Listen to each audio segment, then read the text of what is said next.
A very good afternoon and welcome to Lunchtime News on TV1. We're coming to you live and direct from the Newsfirst studios here in Colombo. Let's first start off with a look at the stories that made it to your headlines this afternoon. Elephants run amok in Anuradhapura. Minister Dayasiri scrutinizes the reallocation of functions under different ministries. Uduvalava in Kandy under threat of possible landslide. Former Minister of Civil Aviation Priyanka issued court notice. Sri Lanka to square off against Pakistan in a decisive Champions Trophy match. Sri Lanka and Pakistan will scramble for a spot in the semi-finals of the Champions Trophy today.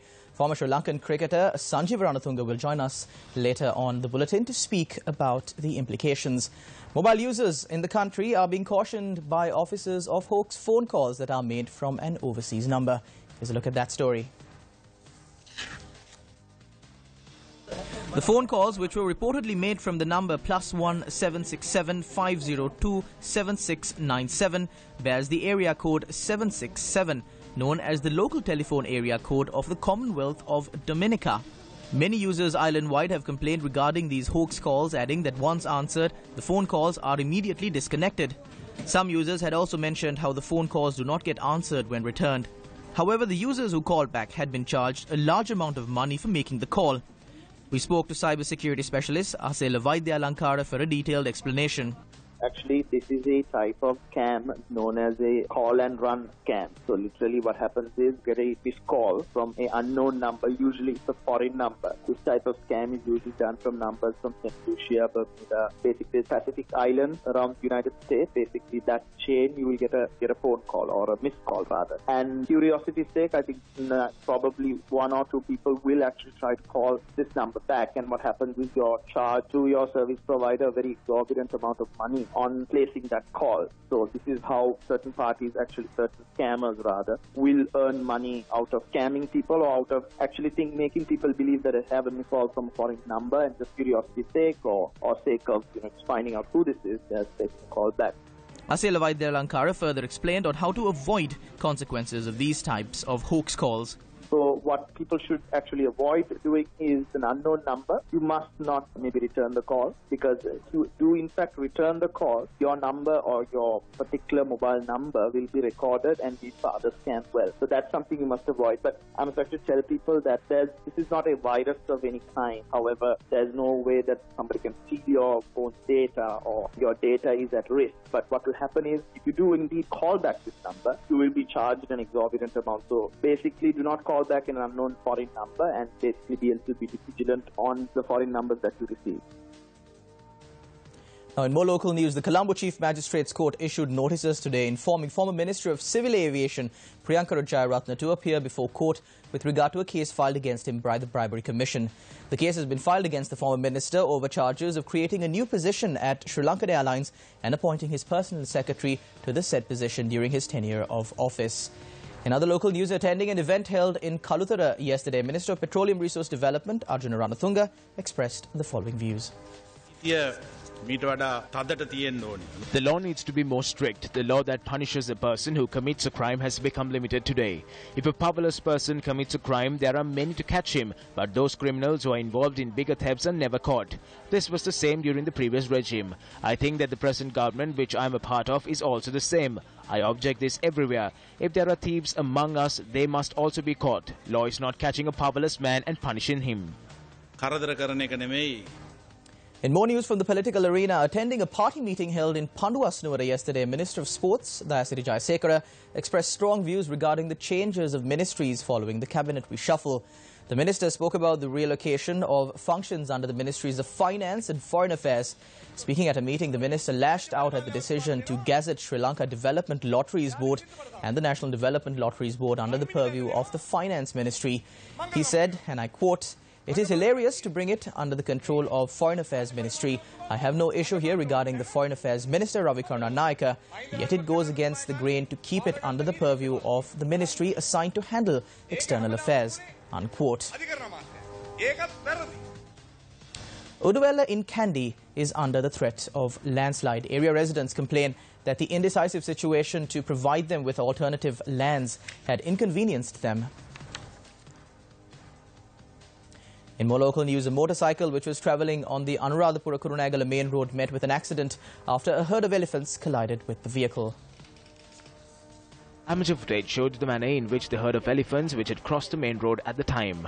A pregnant mother and a 3-year-old sustained injuries after the collision between the motor car and the elephant.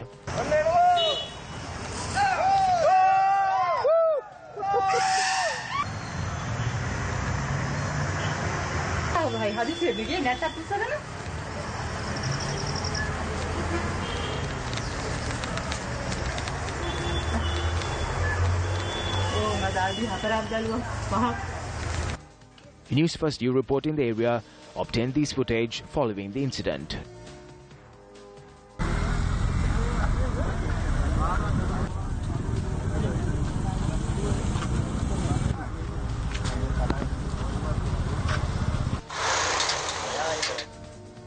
The Railway Department says that the number of deaths caused while attempting to snap selfies near railway lines has increased drastically. The most recent incident was reported yesterday in Colombo 3. Two brothers were killed when they were run over by a train last evening while attempting to snap a selfie on Marine Drive, Colombo 3. The police said that the two brothers from Anuradhapura, aged 12 and 24, were run over by the Colombo Gaul train. Superintendent of Railway Security, Arjuna Premaratna, said that during the course of the past 6 months, over 20 deaths have been reported while attempting to snap selfies surrounding railway lines.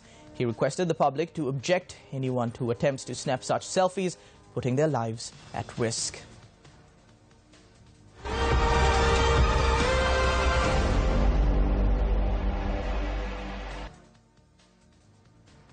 Now on to some interesting sports news. Sri Lanka and Pakistan will square off tonight to qualify for the semi-finals of the Champions Trophy. Which side might go through in a hard one to predict because of the contrasting performances of each side in their two group games so far.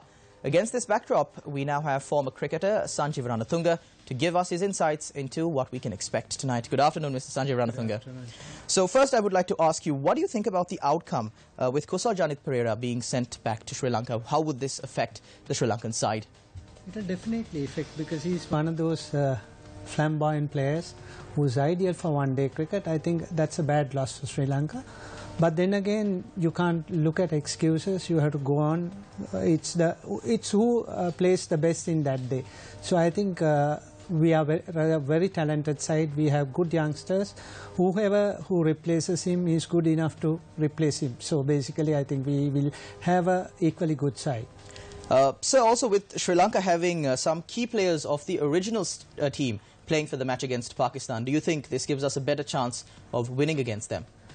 I didn't get that. The original players who played for the previous match.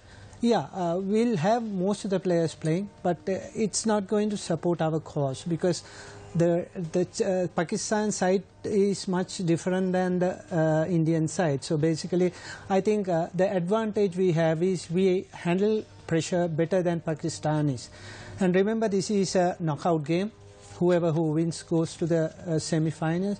So basically, taking that pressure is not easy. The Pakistanis are very tricky taking the pressure. I think that's the advantage we have. But saying that again, Pakistanis are without worries. They didn't have injuries. There's a young side. They are playing very well. So all depends on who plays the best on that day. What do you think is the main threat that the Pakistani team poses against the Sri Lankan side? I think it's the balance they have. They have a very good balance side, and they are playing with specialists. They have 4 to 5 specialist bowlers, and they depend the batsmen to do their job. So basically, on English conditions, that's the best way to go about. Even I feel Sri Lanka should look at playing our main spinner Sandakan in this game if it's a dry wicket, and try and take wickets, because it's important to take wickets. By taking wickets, you put the rate down, scoring rate down. So it's an advantage for us. But then again, with these injuries, I don't know how Sri Lanka is going to cope up. But my gut feeling says Sri Lanka will come good because we handle pressure better than Pakistanis.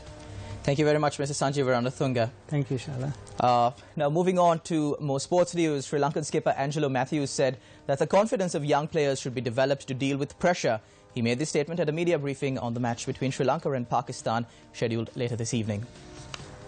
You know, Sangha and Mahela, when they retired, it created a lot of vacuum in the team, and we had to, sort of pursue with the younger players then and give them confidence. It's not easy when you lose a few games here and there. It's never easy. The pressure is on, and it's just that you got to try and deal with the pressures and try and stick with them, give them a lot of confidence.